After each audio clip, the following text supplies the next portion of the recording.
Hello dear students and welcome to all, তোমাদের সকলকে আরেকটি নতুন ভিডিওতে স্বাগত জানাই। আজকে আমরা এই ভিডিওতে আলোচনা করব তোমরা যারা যারা স্টেট মেডিকেল ফ্যাকাল্টিতে অ্যাডমিশন নিয়েছো এবং তোমরা প্রভিশনাল অ্যালটমেন্ট লেটার পেয়ে গেছো।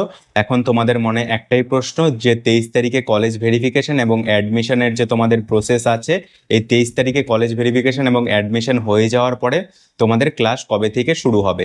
এই প্রশ্নটা তোমরা আমাকে এর আগের ভিডিওগুলোতে অনেকেই কমেন্ট করেছো, সেই জন্য আজকের এই ভিডিওতে তোমাদের কবে ক্লাস শুরু হবে, এরপরে কি প্রসেস রয়েছে, কিভাবে তোমাদের অ্যাডমিশন হতে হবে, কলেজ ভেরিফিকেশন করাতে হবে, সমস্ত কিছু আজকের এই ভিডিওতে আমি বলে দেওয়ার চেষ্টা করব। তো তোমরা চ্যানেলে নতুন হলে চ্যানেলটিকে সাবস্ক্রাইব করে দিও, ভিডিওটিতে একটি লাইক করে দিও। তো তোমাদের যে 23 তারিখে কলেজ ভেরিফিকেশন আছে, কলেজে যে তোমাদের অ্যাডমিশন রয়েছে, এই 23 তারিখে কিন্তু তোমাদের কলেজে চলে আসতে হবে সকাল 11টার মধ্যে।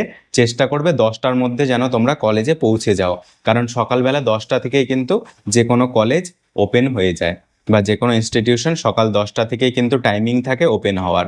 তো তোমরা চেষ্টা করবে সকাল 10টার মধ্যে কলেজে পৌঁছে যাওয়ার।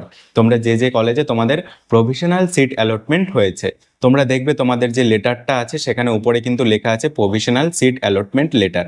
ঠিক আছে, তোমরা প্রভিশনালি সিট অ্যালটমেন্ট হয়েছে, তোমাদের কিন্তু এখনো ফাইনালি তোমরা অ্যাডমিশন হওনি। সুতরাং তোমাদের কলেজে এসে ডকুমেন্টস ভেরিফিকেশন করে তারপরেই কিন্তু তোমাদের ফাইনাল অ্যাডমিশন হবে। তো এই 23 তারিখে যে ডেটটা দেওয়া আছে, এখানে কিন্তু কোনো মেনশন করা নেই যে তোমাদের কখন যেতে হবে। চেষ্টা করবে 10টার মধ্যে কলেজে চলে আসার। তারপরে 23 তারিখে তোমাদের যে ডকুমেন্ট ভেরিফিকেশনের জন্য সমস্ত অরিজিনাল ডকুমেন্ট, সমস্ত জেরক্স কপি, সমস্ত কিছু কিন্তু তোমাদের আবার নিয়ে আসতে হবে। উচ্চ মাধ্যমিকের মার্কশিট, মাধ্যমিকের অ্যাডমিট কার্ড, তোমাদের ভোটার আইডি বা আধার কার্ড, ছবি বা তোমাদের র্যাঙ্ক কার্ড, তোমাদের যে অ্যাপ্লিকেশন ফরম্যাট রয়েছে সেই application format, provisional allotment letter, সমস্ত কিছুই কিন্তু তোমাদেরকে কলেজে দেখাতে হবে। কারণ কলেজ ভেরিফিকেশনের সময় কিন্তু এই সমস্ত ডকুমেন্টসগুলো তোমাদের মেলাবে। র্যাঙ্ক কার্ডের অনুযায়ী তোমরা যে প্রভিশনালি সিট অ্যালটমেন্ট হয়েছে সেই সমস্ত লেটারগুলো, এবার সমস্ত কিছু কলেজে মিলিয়ে দেখে তারপরে কিন্তু তোমাদের একটাবার কলেজের ফর্ম ফিল আপ করতে হবে। প্রতিটি কলেজে তোমাদেরকে সেই ফর্ম দিয়ে দেওয়া হবে, সেই ফর্মগুলো তোমাদেরকে ফিল আপ করতে হবে, যে তোমার কত র্যাঙ্ক হয়েছে, তোমার নাম টাম সব কিছু দিয়ে তোমাদেরকে একটা ফর্ম ফিল আপ করে তারপরে তুমি কলেজে অ্যাডমিশন হয়ে যাবে, ভেরিফিকেশন হয়ে যাবে, তারপরে তোমার অ্যাডমিশনও কলেজে হয়ে যাবে। এবার তোমরা যারা যারা মেডিকেল কলেজে অ্যাডমিশন নিয়েছো, তোমাদের প্রতিটি মেডিকেল কলেজে দুটো সেকশন রয়েছে, একটা মেডিকেল কলেজের হসপিটাল সেকশন, একটা মেডিকেল কলেজের কলেজ সেকশন। তোমাদের কিন্তু অবশ্যই কলেজ সেকশনে যেতে হবে, কলেজ বিল্ডিংয়ে, কলেজের একাডেমিক বিল্ডিংয়ে তোমাদের কিন্তু যেতে হবে। সেখানটায় তোমাদের এই প্রক্রিয়াটি হবে, তারপরে তোমরা কিন্তু অ্যাডমিশন হয়ে গেলে 23 তারিখের গল্প শেষ। 23 তারিখে তোমরা অ্যাডমিশন কমপ্লিট হয়ে যাবে। এবার তোমাদের ক্লাসের যে গপ্পটা, এই ক্লাসের গপ্পটা হলো যে তোমাদের ক্লাস কিন্তু রেগুলার বেসিসে কোনো কোনো দিন আছে যে শিডিউল তোমাদেরকে তৈরি করে দেওয়া হবে, আর বেশিরভাগ ক্ষেত্রে আমরা দেখতে পেয়েছি যে ক্লাস কিন্তু তোমাদের কোনো শিডিউল মেনে যে এই তারিখ থেকে শুরু হবে, ওই তারিখ থেকে শুরু হবে, এরকমভাবে কিন্তু ক্লাসটা শুরু হয় না পড়াশোনা করানোর জন্য। কিন্তু তোমাদের যেদিন তোমরা অ্যাডমিশন নেবে সেখানেই দেখবে তোমাদের সিনিয়র দাদারা থাকবে, যারা এখন সেকেন্ড ইয়ারে পড়ছে তারা থাকবে, বা তোমাদের যারা অ্যাডমিশন করাবে তারা থাকবে। তো এরকমভাবে তোমাদের কিন্তু তারাই বলে দেবে যে কবে থেকে ক্লাসটা শুরু হবে, তোমাদের একজনকে সিআর করা হবে, ক্লাস রিপ্রেজেন্টেটিভ করা হবে। তো এরকমভাবে তোমাদের ব্যাচ থেকে করা হবে, কখন কোথায় ক্লাস হবে সেগুলো কিন্তু তোমাদেরকে হোয়াটসঅ্যাপ গ্রুপ তোমাদের একটা ক্রিয়েট হয়ে যাবে, বা তোমাদের একটা গ্রুপ ক্রিয়েট হয়ে যাবে, সেখানে কিন্তু তোমাদেরকে জানিয়ে দেওয়া হবে ক্লাস কখন হবে। ক্লাস কিন্তু যারা এমবিবিএসদের পড়ায় সেই প্রফেসররাই তোমাদেরকে ক্লাস নেবে। ঠিক আছে, তো এরকমভাবে তোমাদের কিন্তু জানিয়ে দেওয়া হবে।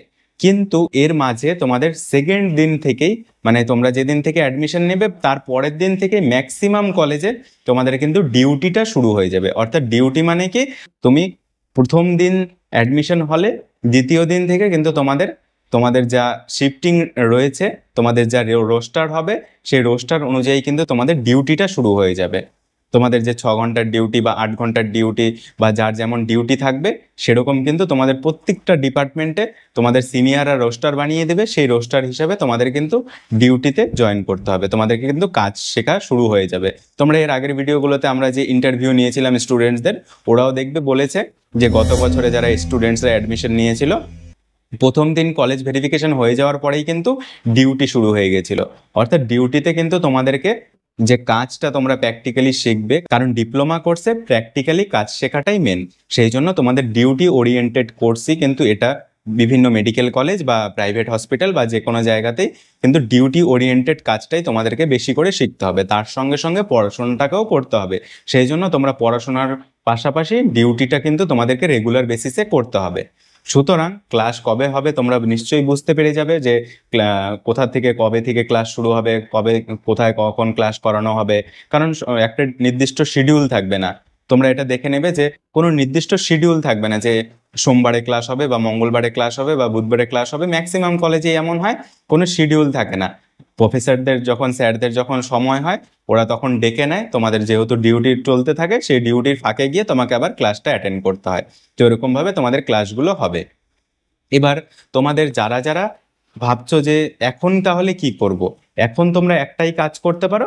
তোমাদেরকে এর আগের ভিডিওতেও বলেছিলাম, তোমরা চাইলে তোমরা যে কলেজে অ্যাডমিশন হয়েছো, তোমরা যে কলেজে প্রফেশনালি অ্যালটমেন্ট হয়েছে তোমাদের, সেই কলেজে গিয়ে তোমরা একবার সেখানটায় যদি তোমাদের মনে হয় যে তোমরা দূরে তোমাদের বাড়ি থেকে যাতায়াত করতে পারবে না বা অনেকটা দূরে তোমরা অ্যাডমিশন নিয়েছো, তাহলে সেখানে গিয়ে তোমরা মেস বা রুম বা এরকম কিছু বা পিজি তোমরা ঠিক করে রাখতে পারো। কারণ কি, কোনো কলেজে কিন্তু হোস্টেলের ব্যবস্থা নেই। সুতরাং তোমাদের কিন্তু বাইরে রুম ভাড়া নিয়ে বা মেসেই থেকে তোমাদেরকে পড়াশোনা করতে হবে। সেজন্য তোমরা আগে থেকে এই কাজগুলো করে রাখতে পারো বা তোমরা চাইলে সেদিনও যেতে পারো। এবার তোমরা যে কোর্সেই ভর্তি হয়েছে না কেন, তোমাদের কিন্তু যে বইগুলো কিনতে হবে, বইগুলো কিন্তু এখনই ওস্তাদি মেরে কিনতে যেও না। ঠিক আছে, কোনো বই এখন কেনার দরকার নেই। তোমরা অ্যাডমিশন হও, তোমাদের সিনিয়ররা যে বই পড়েছে, তোমাদের যে কলেজ লাইব্রেরি আছে সেখানে লাইব্রেরি কার্ড করে নেবে, বই তোমরা ওখান থেকে সব বই পেয়ে যাবে। তোমাদের সিনিয়ররা যে বই কিনেছে সেই বইগুলো তোমরা দেখো যে কি কি বই পড়তে হয়, তারপরে তোমরা বইটা কিনতে যেও। আগে থেকে বই কেনার কোনো দরকার নেই। আর তোমরা অ্যাপ্রন সেটা তোমাদের কিন্তু অবশ্যই কিনতে হবে। পারলে তোমরা এখনই যদি পারো একটা অ্যাপ্রন বানিয়ে নাও, বানিয়ে নিলে অ্যাপ্রন খুবই ভালো হয়। আর যদি না পারো তাহলে একটা কিনে নেবে। ওই 500 টাকার মধ্যে কিন্তু তোমরা একটা অ্যাপ্রন পেয়ে যাবে। প্রত্যেকটা কোর্সের জন্যই অ্যাপ্রনের দরকার। শুধুমাত্র ডিএমএলটি কোর্সে তোমাদেরকে অ্যাপ্রনটা কিন্তু সব সময় পড়তে হবে, আর বাকি কোর্সগুলোতে অ্যাপ্রনটা সেরকম ভাবে পড়তে হবে না। যেমন ওটি ডিসিসিটিতে কিন্তু তোমাদেরকে সেখানকার ওটি ড্রেস, ডিসিসিটি ড্রেস আলাদা হয়, সেই ড্রেসগুলো পড়তে হবে। আর ইসিজি, তারপর তোমার রেডিওলজি, তারপর তোমার ফিজিওথেরাপি, এই কোর্সগুলোতে কিন্তু তোমাদেরকে অ্যাপ্রনটা রেগুলার বেসিসে লাগবে। সেই জন্য তোমরা অ্যাপ্রনটাকে একটা ভালো অ্যাপ্রন বানিয়ে নাও, যাতে 2 বছর তোমরা ভালোভাবে ইউজ করতে পারো। সেই জন্য তোমরা অ্যাপ্রনটাকে আগে করে নিতে পারো। আর বই কিন্তু এখন কেনার কোনো দরকার নেই। আর তোমাদের ক্লাস কখন শুরু হচ্ছে তোমরা তো তোমাদের সিনিয়রদের কাছ থেকে সবকিছু জানতে পেয়ে যাবে। আর কোনো অসুবিধায় পড়লে, কোনো সমস্যায় পড়লে অবশ্যই আমাকে কমেন্টে জানাবে। আমি তোমাদেরকে সেই কমেন্টের রিপ্লাই দেওয়ার মাধ্যমে বলে দিব বা নেক্সট ভিডিও বানিয়ে তোমাদেরকে হেল্প করে দেওয়ার চেষ্টা করব। তো চলো, আজকের ভিডিওটা এখানেই শেষ করছি। দেখা হচ্ছে পরবর্তী ভিডিওতে খুব তাড়াতাড়ি। ধন্যবাদ।